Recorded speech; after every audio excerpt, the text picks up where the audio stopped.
Hello, beloved. It's me, James. I'm coming to you on a Thursday. And as usual, our Thursdays are taken up with doing sacred reading together. If you're not familiar with sacred reading, then it's essentially the belief that reading a sacred text, particularly in short snippets, but any sacred text, can give us a glimpse into what Spirit needs to speak into our lives right now. If we listen with an open heart and an openness to what Spirit may say, we may get a word of encouragement. We may get a word that calls us out, calls us to accountability, a word that reminds us of who we are or gives us a sense of direction or purpose. It can be any of those things. And so to do sacred reading, traditionally is to sit quietly and calmly, to gather up your sacred text in front of you, to read it aloud 3 times together, which is to say, you read it once, take a brief break, read it again aloud, read it again aloud after another brief break, and then sit with it. Let's see what rises in you. Sometimes what rises the first time is not what rises the third time. So each one of those pieces that arises is an opportunity for you to hear what Spirit may speak into your life. We have been reading the book of Ruth. We are in the 2nd chapter, and today we will finish off that 2nd chapter of the book of Ruth. Chapter 2, verses 21 through 23.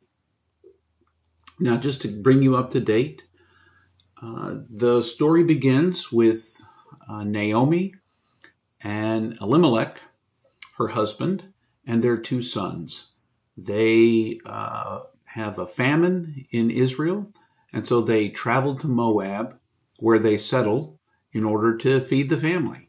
The 2 sons marry Moabite women there while they're in town, and then tragedy strikes. Naomi's husband Elimelech dies, as do her 2 sons, and it is then Naomi and her 2 daughters-in-law, Orpah and Ruth.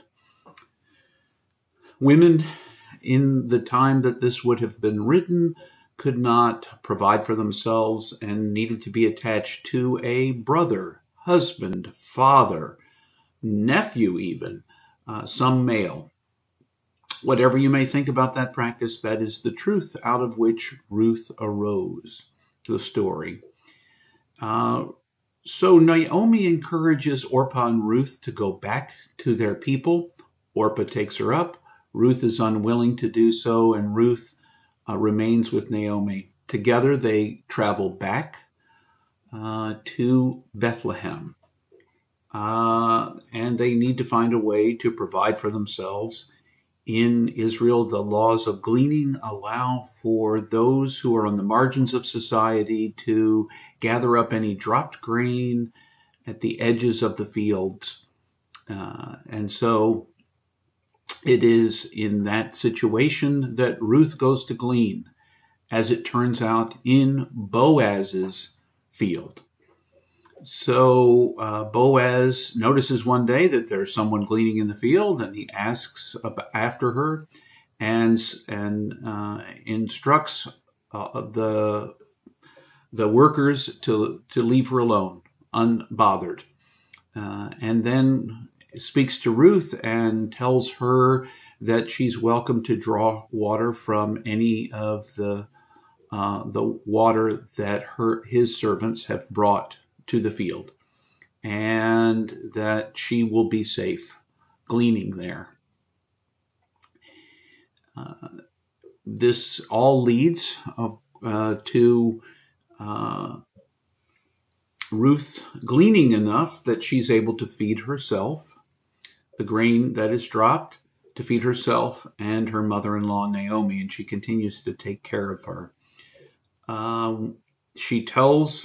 Ruth tells her mother-in-law Naomi that that she has been gleaning in Boaz's field, and that excites Naomi because Naomi says that this is our kinsperson, our redeemer, the one who can look after us. And that is where we sort of left off last week. So we pick up after that. Remember, this is not Bible study. We're listening for texts that might lift us up or speak to us in a specific way, some truth, a word, an image, or a phrase that will help us, perhaps on this journey of faith. So let's turn now, and I will read aloud only once during our Thursday practices, this text from the book of Ruth. Ruth the Moabite said, Boaz also told me, follow my binders until they have finished with the harvest. Naomi told her daughter-in-law, this is very good news. It will be better to stay in his fields where you will be safe than to go to someone else's fields where you could be in danger. So Ruth stayed with Boaz's workers and worked as a gleaner until the harvest was complete. During this time, she continued to live with her mother-in-law.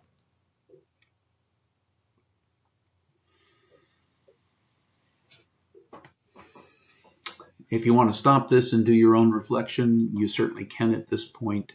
But I'll share a few of my reflections, what rose for me as I listened to the text, as I read it to you.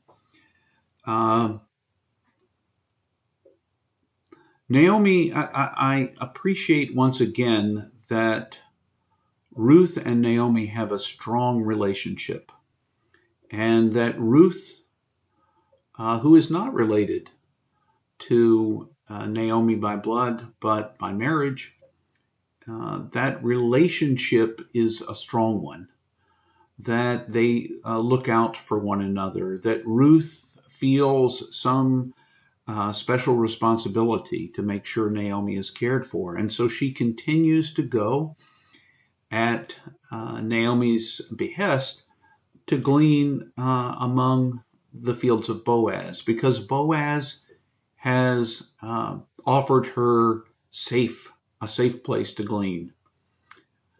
Apparently not every place is safe to glean. And because this is a safe place, Ruth continues to go until the harvest is complete, and she continues to come home and help provide for Naomi, her mother-in-law. I love to see this idea that in some ways may have been lost in our modern world, at least in the West, and that is the idea of extended family. The idea that we look out for one another, that we care for one another, that our call is to be faithful to one another in caring for the needs of those with whom we share bonds. I appreciate that Ruth was not required to do any of this. It was above and beyond. And yet, as we look back, her story is told.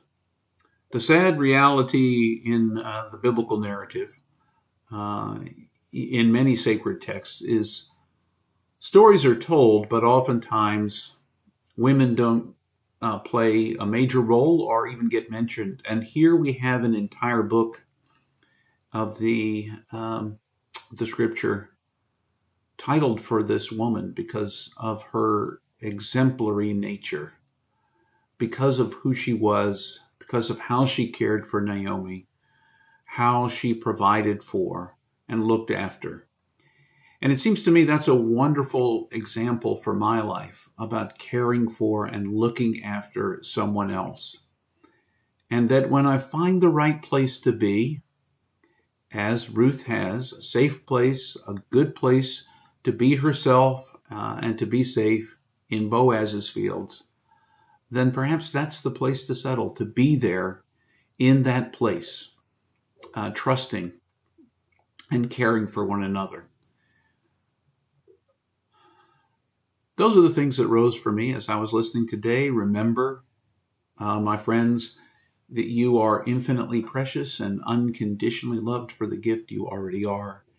And I encourage you to go in peace. And may Ruth's story inspire you as it has me. Until the next time.